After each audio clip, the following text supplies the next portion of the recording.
Pernahkah kamu bertanya-tanya, mengapa dunia ini terasa begitu tidak adil? Mengapa kekayaan hanya berkumpul di tangan segelintir orang, sementara miliaran manusia berjuang untuk bertahan hidup? Jawabannya ada dalam sejarah gelap uang dan sistem riba yang mengendalikan dunia. Inilah kisah yang jarang diceritakan.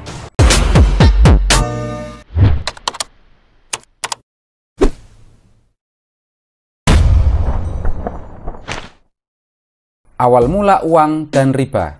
Pada zaman dahulu, manusia menggunakan sistem barter untuk berdagang. Namun barter memiliki kelemahan besar, yaitu sulitnya menemukan kesepakatan yang adil. Maka, manusia mulai menggunakan emas dan perak sebagai alat tukar yang lebih praktis. Namun di balik kemunculan uang, muncullah praktek riba. Riba berarti mengambil keuntungan berlebih dari pinjaman. Dalam banyak peradaban kuno, riba dianggap sebagai perbuatan tidak adil, bahkan dilarang dalam berbagai ajaran agama. Tetapi para pedagang dan rentenir menemukan cara untuk tetap menjalankan bisnis ini, memperkaya diri mereka sendiri. Lahirnya bank dan riba modern.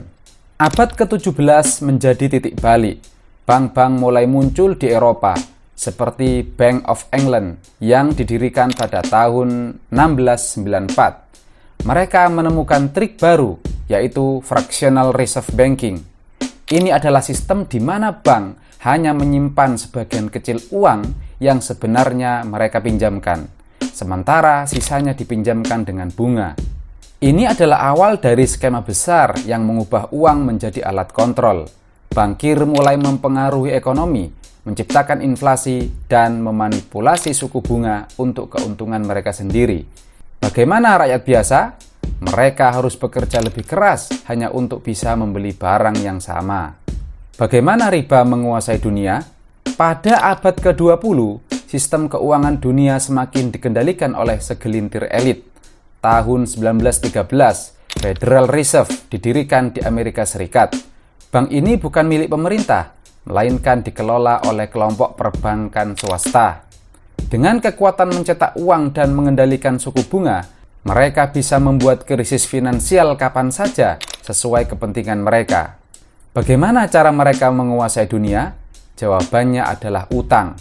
Lembaga seperti IMF dan Bank Dunia memberikan pinjaman ke negara-negara berkembang, tetapi dengan syarat-syarat yang menguntungkan negara-negara kaya dan korporasi global. Banyak negara akhirnya terjebak dalam perangkap utang, terpaksa menjual sumber daya alamnya dan tunduk pada kepentingan kapitalis. Kapitalisme dan perbudakan modern. Kita mungkin berpikir perbudakan sudah berakhir, tetapi kenyataannya kita semua sedang diperbudak oleh sistem riba.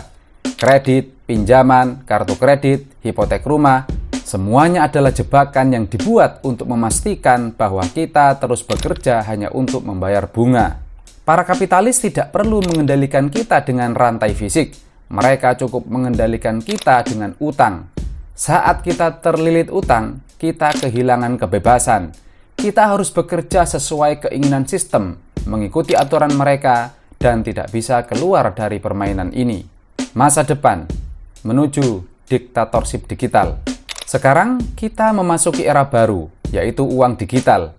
Bank sentral di seluruh dunia sedang merancang Central Bank Digital Currency, di mana semua transaksi bisa dikendalikan secara penuh oleh mereka. Jika kita tidak patuh pada sistem, akses keuangan kita bisa diputus kapan saja. Dengan uang digital yang bisa diawasi, dunia bisa masuk ke dalam era kontrol total. Tidak ada lagi kebebasan ekonomi. Kapitalisme berbasis riba akan mencapai puncaknya, menciptakan dunia di mana segelintir orang memiliki kuasa penuh atas semua manusia. Solusi: bagaimana kita melawan sistem ini? Jadi, apakah ada jalan keluar? Ya, kita bisa melawan sistem ini dengan beberapa langkah sederhana. Pertama, berinvestasi dalam aset real. Emas, perak, tanah, dan barang produktif adalah bentuk kekayaan yang tidak bisa dimanipulasi oleh bank.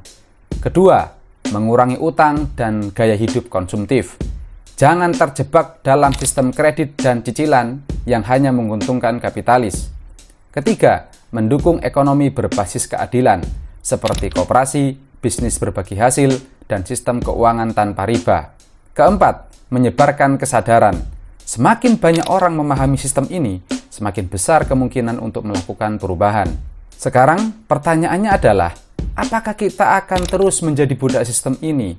Ataukah kita akan bangkit dan mengambil kembali kendali atas hidup kita? Pilihan ada di tangan kita. Jangan lupa share video ini agar lebih banyak orang yang sadar akan sejarah gelap uang dan sistem riba. Bersama kita bisa melawan.